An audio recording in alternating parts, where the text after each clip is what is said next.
सीधन मन मीरा सूरी पाठक साधु जनों को नित्य नमन मीरा पंच परम परमेष्टि हमारे पंच पाप हर लो मेरा अंतिम मरण समाधि तेरे दर पर हो। जीवन पंच परमेष्टि भगवान की, जीवन देवादि देवी कदरान श्री आदिनाथ भगवान की, जीवन मुल्लायक महावीर स्वामी भगवान की, जीवन परम पूज्य आचार्य मुंशी आदि सार्वजनिक महावीर नीति जी विमल सागर जी सरस्वती सागर जी गुरुदेव की, जीवन परम पूज्य आचार्य श्री बसवनंदी जी गुरुदेव की, जीवन परम पूज्य आचार्य श्री कर्म विजय नंदी जी गुरुदेव की। पूज्य आचार्य भगवान के चरणों में त्रय बार प्रकार नमस्कार करते हुए चार पंक्तियां। सुंदर सागर गुरुवर कीते निभो निभाओ जी, सन्मति सागर गुरुवर कीते तपो तपाओ जी, गुरु आज्ञा को शिरो धारणा आत्महित करो मेरा अंतिम मरण समाधि तेरे दर पर हो मेरा अंतिम मरण समाधि तेरे दर पर हो। जीवन परम पूज्य दिव्य तपस्वी वात्सल्य सम्राट आचार्य मुंशी सुंदर सागर जी गुरुदेव की जयकारा गुरुदेव का। जीवन परम पूज्य श्री लक्ष्मी विशंकर सागर जी गुरुदेव की, जीवन परम पूज्य श्री लक्ष्मी क्षेमंकर नंदी जी गुरुदेव की, जीवन उत्तम तप धर्म की, जीवन खादश्याम जीवाणी माता की जय। धर्म प्रेमी बंधुओं, आज उत्तम तप धर्म का दिन है। पर्युषण पर्व का 7वां दिन तप धर्म का दिन। तप का मतलब क्या होता है? तप का मतलब होता है कि जिसके माध्यम से पदार्थ को शुद्ध किया जाता है, आत्मा को शुद्ध किया जाता है, उसे कहते हैं तप। आचार्य भगवान उमा स्वामी महाराज कहते हैं कि तपसा निर्जरा चलो। तप से ही क्या होती है? कर्मों की निर्जरा होती है। इच्छा निरोधा तप, एक ये डेफिनेशन भी आती है, इच्छाओं का रोकना ही तप है। व्यक्ति के जीवन में अनंत इच्छाएं होती हैं, उसकी एक इच्छा की पूर्ति होती है, दूसरी इच्छा तुरंत जागृत हो जाती है। कहते आचार्य विनोबा भावे ने कहा है कि सूत्र दिया है कि जब मनुष्य में से इच्छाओं का माइनस कर दिया जाए तो व्यक्ति क्या बन जाए? ईश्वर बन जाता है। व्यक्ति की जीवन समाप्त हो जाता है, लेकिन उसकी इच्छाएं कभी खत्म नहीं होती है। आज का दिन क्या करने का दिन है? तपने का दिन है, तप कर चमकने का दिन है। और चमक कर क्या है? अपनी आत्मा को निखारने का दिन है। एक कुम्हार भी जब घड़ा बनाता है तो क्या करता है? उसको पहले अग्नि में तपाता है, उसके बाद ही वो क्या होता है? पकता है। इसलिए जो तपता है वही पकता है। कहते हैं, मैं ये कह रही हूँ कि आप साधु बनकर की तपस्या मत करो, क्योंकि साधु बनना तो बहुत ही पुण्य का काम, मतलब बहुत पुण्य उदय से ही आप साधु बन पाते हो। आप घर में रहकर भी तपस्या कर सकते हो, घर को ही अपनी तपस्थली बना सकते हो और खुद अपने आप को भी तपस्वी बना सकते हो। जंगलों में तपस्या करने की कोई जरूरत नहीं, क्योंकि एकांत वन की नहीं, एकांत मन की आवश्यकता होती है। अगर जंगलों में तपस्या होती तो जंगल के जितने भी जंगली जानवर है वो क्या कहलाते? तपस्वी कहलाते हैं। भरत चक्रवर्ती का नाम सुना है आपने? सुना है ना? उनके पास में क्या था? 96,000 रानियां थी और 6 खंड के वो क्या थे? अधिपति थे। और वो क्या घर में रहकर के उनको क्या कहा जाता था? घर में बैरागी। वो घर में ही रहकर के तपस्या करते थे, वो कहीं और नहीं गए, घर में ही उन्होंने तपस्या की। इसलिए अगर आप भी अपने घर में रह रहे हो तो उस तरह से रहो जिस तरह से कीचड़ में कमल निर्लिप्त रहता है। कीचड़ में कमल रहता है तो कैसा रहता है, ऊपर उठा हुआ रहता है ना, उससे। उसी तरह से आप भी घर में रहो तो घर की सुख सुविधाओं से, धन संपदा से ऊपर उठ करके रहो, मोह माया से बच करके रहो। आचार्य भगवान पूज्यपाद स्वामी ने इष्टोपदेश ग्रंथ में बहुत ही अच्छी सुंदर गाथा बताई है।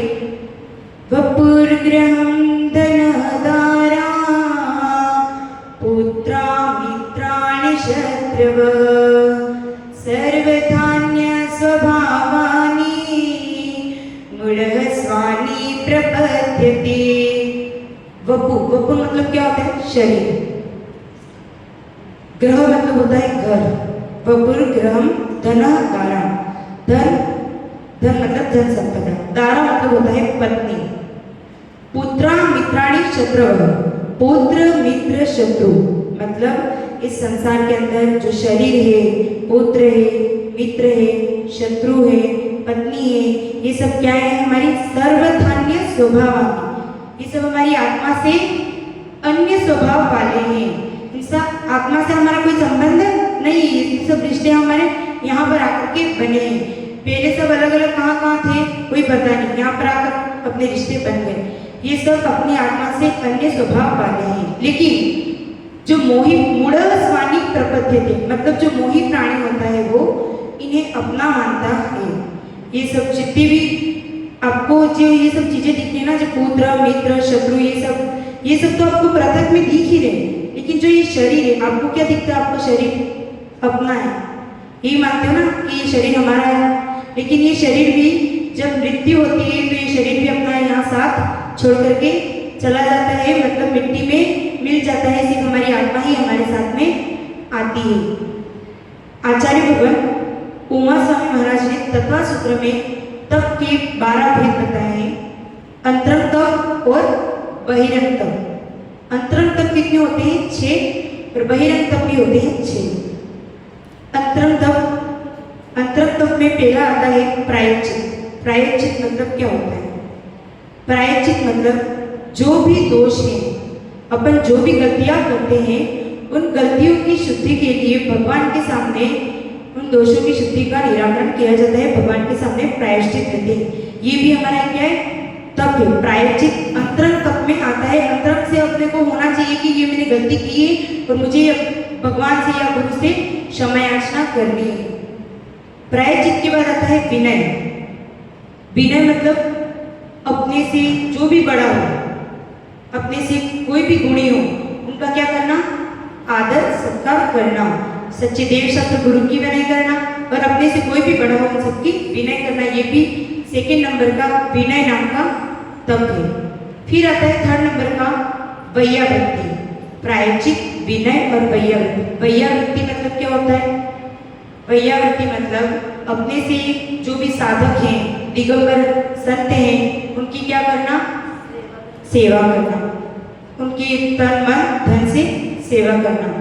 कहते हैं कि निष्दिन भैया वृत्ति करैया सोनी जीव नीरति रैया। निष्दिन भैया व्रत करैया। आपके यहाँ पे चातुर्मास चल रहा है ना, महाराज जी का चातुर्मास चल रहा है, तो आपका कर्तव्य बनता है कि आप उनकी क्या करो, रोज वैयावृत्ति करो, क्योंकि वैयावृत्ति को भी एक तप में गिना है। जो निष्ठित वैयावृत्ति करता है, जो रोज वैयावृत्ति करता है साधु संतों की, वो कभी ना एक तो वो क्या इस भव सागर से तीर ही जाएगा। फिर आता है चौथे नंबर का स्वाध्याय। स्वाध्याय परम तप कहा गया है। स्वाध्याय करना अपनी आत्मा का चिंतन करना होता है। जो इंसान स्वाध्याय से क्या होता है, वो अपने से पर को अलग करता है, मतलब निज में निज को वो ढूंढा करता है, वही स्वाध्याय करता है। 5वें नंबर का आता है विसर्ग। विसर्ग का मतलब क्या होता है, अपनी शरीर से ममता परिणाम को छोड़ना। अंतरंग से तो क्या करना है, शरीर से ममत्व परिणाम को छोड़ना है, और बहिरंग से बाहरी और अंतरंग परिग्रह को छोड़ना है। विसर्ग में एक गाथा है बहुत अच्छी कि अगर आप शरीर के प्रति उपकार करोगे तो आपका आत्मा का तो उपकार नहीं होगा, अपकार होगा। यज्जीवस्योपकाराय तद्देहस्योपकारिकं यद्देहस्योपकाराय तज्जीवस्योपकारिकं। यदि आप अपने शरीर का हित करोगे तो अपनी आत्मा का क्या होगा? अहित होगा। और यदि आप आत्मा का हित करोगे तो शरीर का अहित होगा। लेकिन जो शरीर को कष्ट देने वाली क्रियाएं मतलब तब आती है, उसको कर करके हम अपनी आत्मा को क्या बना सकते हैं? सोना बना सकते हैं, कुंदन बना सकते हैं। ये आत्मा आपको जो ये मनुष्य पर्याय मिली है, ये बहुत दुर्लभता से मिली है। इसमें आपको तब इसी पर्याय में आप कर सकते हो।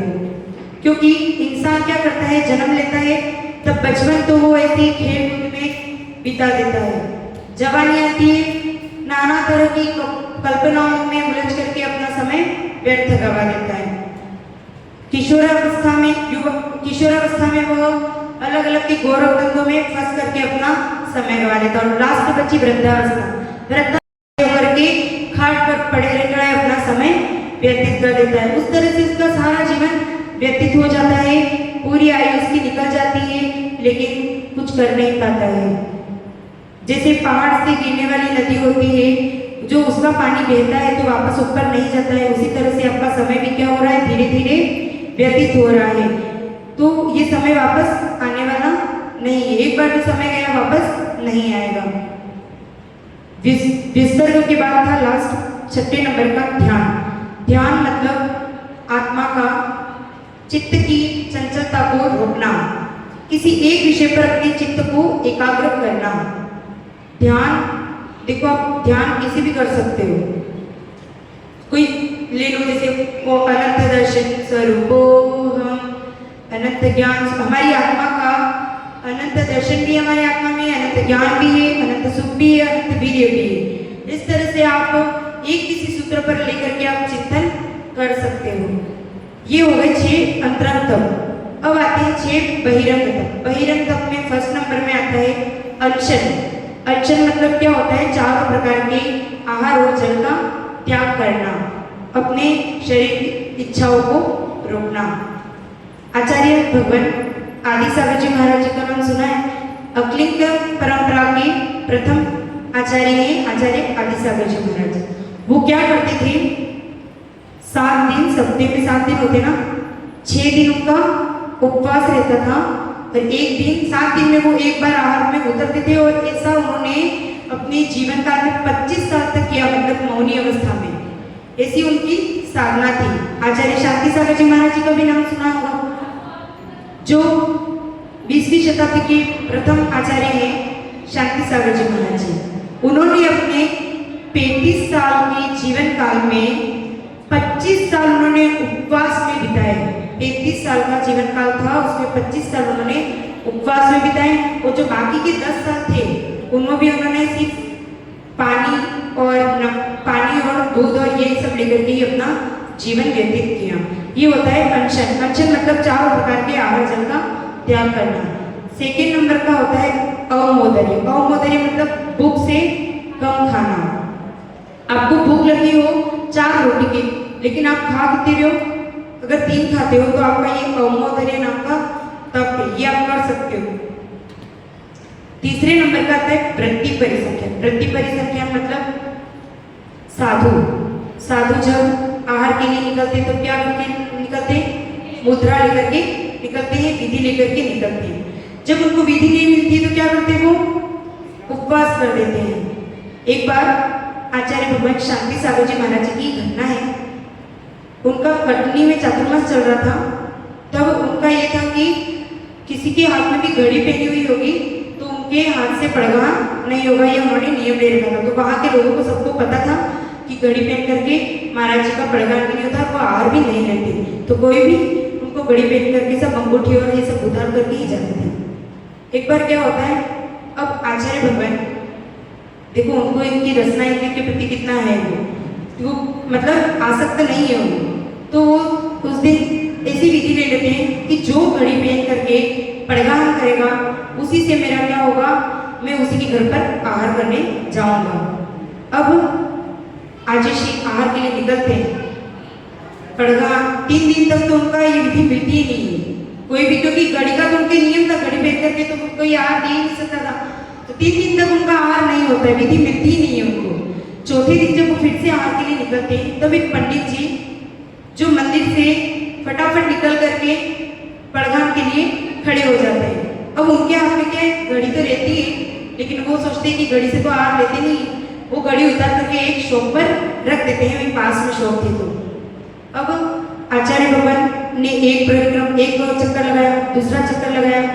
अब उस व्यक्ति को ये हुआ कि अब तो महाराज जी मंदिर में जाकर के बैठ जाएंगे, उपवास कर लेंगे। तो उसने सोचा मैं वापस घड़ी पहन लेता हूँ। तो वो वापस क्या करता है, घड़ी पहन लेता है। इतने में आचार्य भगवान वापस से आ जाते हैं और उस व्यक्ति के हाथ से क्या हो जाता है, पड़गान हो जाता है।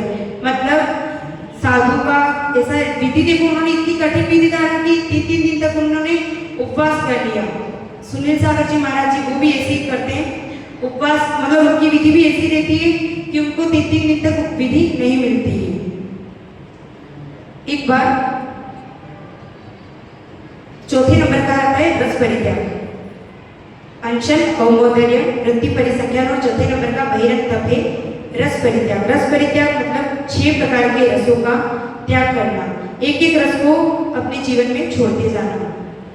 देखो आचार्य भगवान सन्मति सागर जी महाराज जी, सन्मति सागर जी महाराज जी ने अपने जीवन में जब 18 साल की आयु थी उनकी, और जब उन्होंने आजीवन ब्रह्मचार्य व्रत लिया था, तब उन्होंने नमक का त्याग कर दिया था। अभी आज की उम्र में किसी 18 साल के बच्चे को बोल दो तो क्या नमक का त्याग कर पाएगा? नमक के बिना तो खाना बस ऐसे ही है, भाता ही नहीं बिल्कुल। तो आचार्य भगवान सन्मति सागर जी महाराज जी जब ब्रह्मचार्य अवस्था में उन्होंने जैसे ही नियम लिया, तुरंत नमक का त्याग कर दिया, और जैसे ही उनकी दीक्षा हुई, मीठे का भी त्याग कर दिया, और उनके दूध, घी, तेल, दही, मतलब सब रसों का उन्होंने त्याग कर दिया, और अन्न का भी उन्होंने 1975 से अन्न का भी त्याग कर दिया था। 2003 से उनकी 2010 में समाधि हुई है सन्मति सागर जी महाराज जी की। 2003 से वो सिर्फ मट्ठा और पानी लेकर के अपना जीवन व्यतीत करते थे। उन्होंने शिखर जी की जो वंदना 108 वंदना की, 108, वो भी कंटिन्यू, और हर एक दिन उन्होंने उपवास किया, दूसरे दिन उन्होंने मूंग का पानी, सिर्फ मूंग की दाल का पानी लिया। ऐसे करके उन्होंने लगातार 108 वंदना की। कोई आज कर सकता है क्या? एक दिन उपवास, दूसरे दिन मूंग की दाल का पानी, फिर उपवास, फिर मूंग, और वंदना करनी है, ऐसे नहीं, सिर्फ बैठना नहीं है, वंदना करनी। और आप जानते हो शिखर जी की वंदना कितनी टफ है। और सन्मति सागर जी महाराज जी उन्होंने एक चातुर्मास में 120 दिन का चातुर्मास होता, उन्होंने सिर्फ 17 दिन आहार लिया, सिर्फ 17 दिन, और एक सिंहनिष्ठित, उत्कृष्ट सिंहनिष्ठित व्रत भी किया है। और आज वो जानते हुए आप सब तपस्वी सम्राट के नाम से जाने जाते हैं।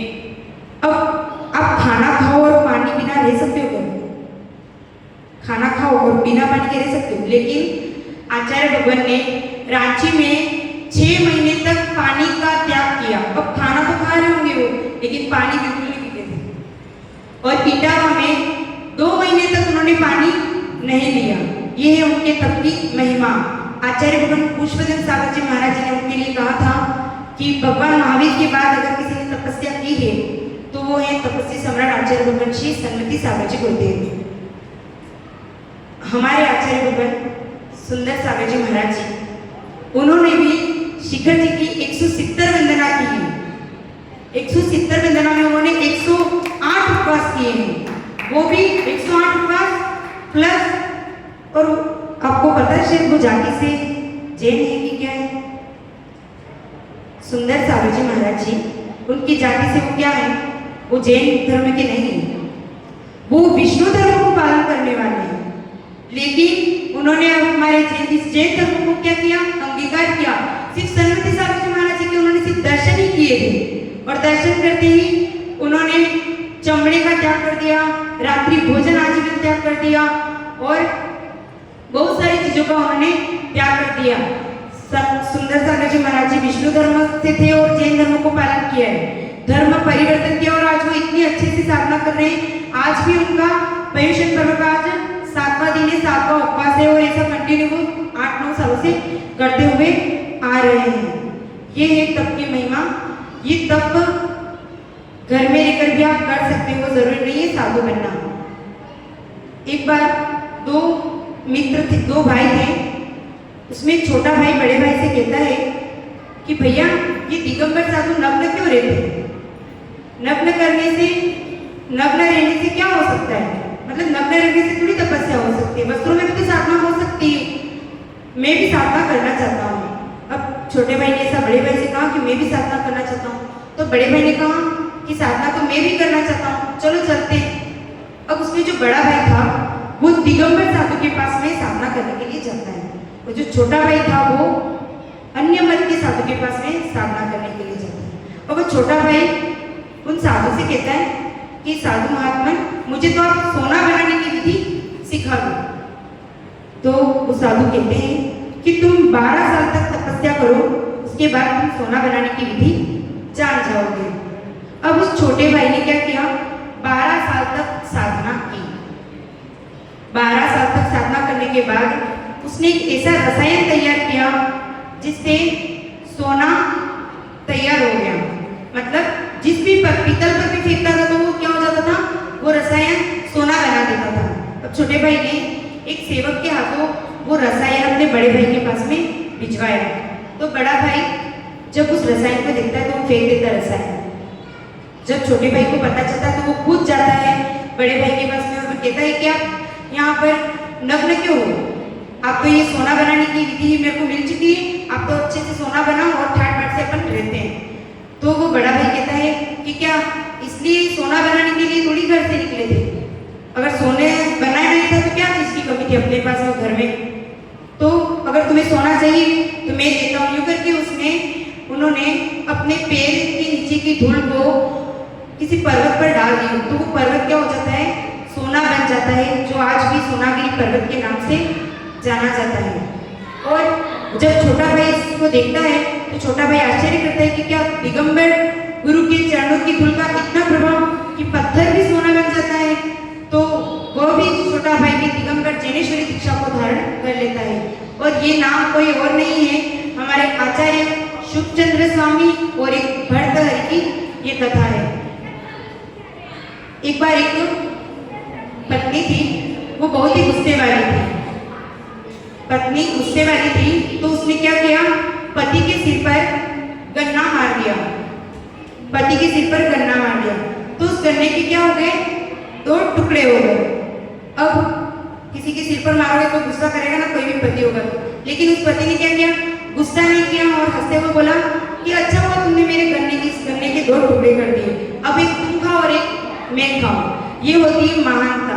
यदि आपको भी अपनी पत्नी गुस्से वाली मिल जाए तो यूं समझना उपसर्ग है, सहन कर लेना, उन पर क्रोधित मत होना।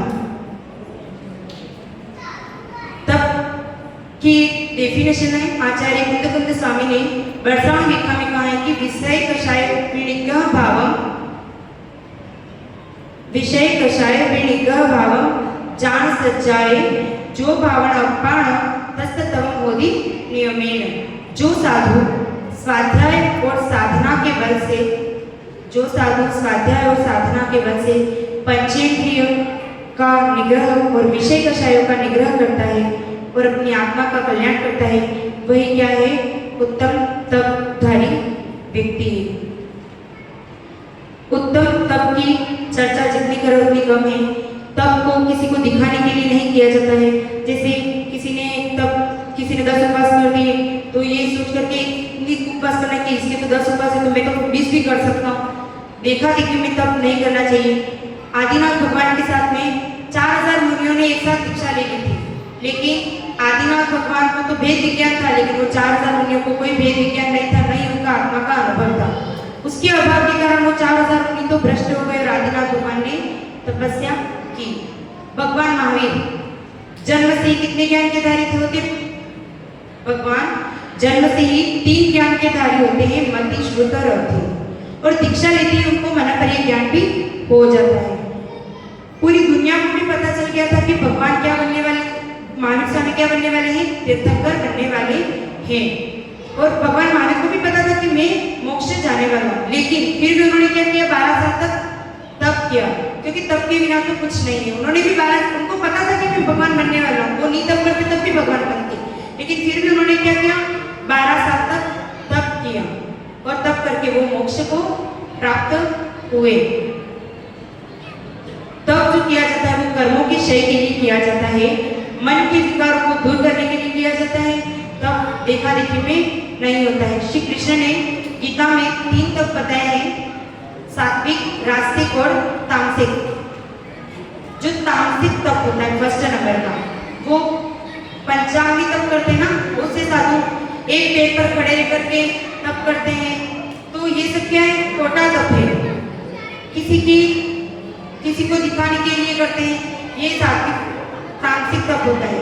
फिर होता है राजसिक तप। राजसिक तप में क्या होता है, ख्याति, लाभ, पूजा आदि के लिए तप किया जाता है, संसार सुखों की प्राप्ति के लिए तप किया जाता है। कहते हैं जो रहता है हमेशा अपनी आत्मा के आसपास, जो रहता है हमेशा अपनी आत्मा के आसपास, उसी का होता है स्वाध्याय। मतलब जो हमेशा, उसी का होता है उपवास। मतलब जो अपने आत्मा के पास में रहता है उसी का उपवास। अपने 4 प्रकार के आयोजन की त्याग कर लिए, लेकिन आप पूरा दिन भर क्या कर रहे हो, टीवी देख रहे हो, इधर उधर टाइम पास कर रहे हो, तो आपका वो उपवास क्या है, व्यर्थ है। उसमें अपनी आत्मा का चिंतन तो आपने किया ही नहीं, ना कुछ क्रिया है, तो वो उपवास आपका व्यर्थ है। इसलिए जो रहता है हमेशा अपनी आत्मा के आसपास, उसी का होता है सार्थक उपवास। अंत में तप के बारे में एक छोटा सा भजन है जो हमारे आचार्य भगवान सुंदर सागर जी गुरुदेव ने तपस्वी सम्राट आचार्य भगवान श्री तन्मति सागर जी गुरुदेव के लिए लिखा है। सच्चे तप को करते हैं निज आत्म में रमते हैं, बड़े तपस्वी गुरुवर जी सबको अच्छे लगते हैं। सच्चे तप को करते हैं निज आत्म में रमते हैं, बड़े तपस्वी गुरुवर जी सबको अच्छे लगते हैं।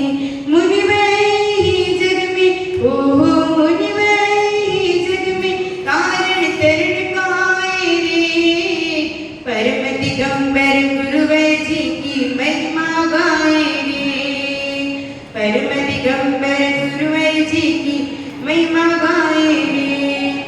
जब परम पूज्य आचार्य भगवान श्री सुंदर सागर जी गुरुदेव की जय, उत्तम तप धर्म की जय।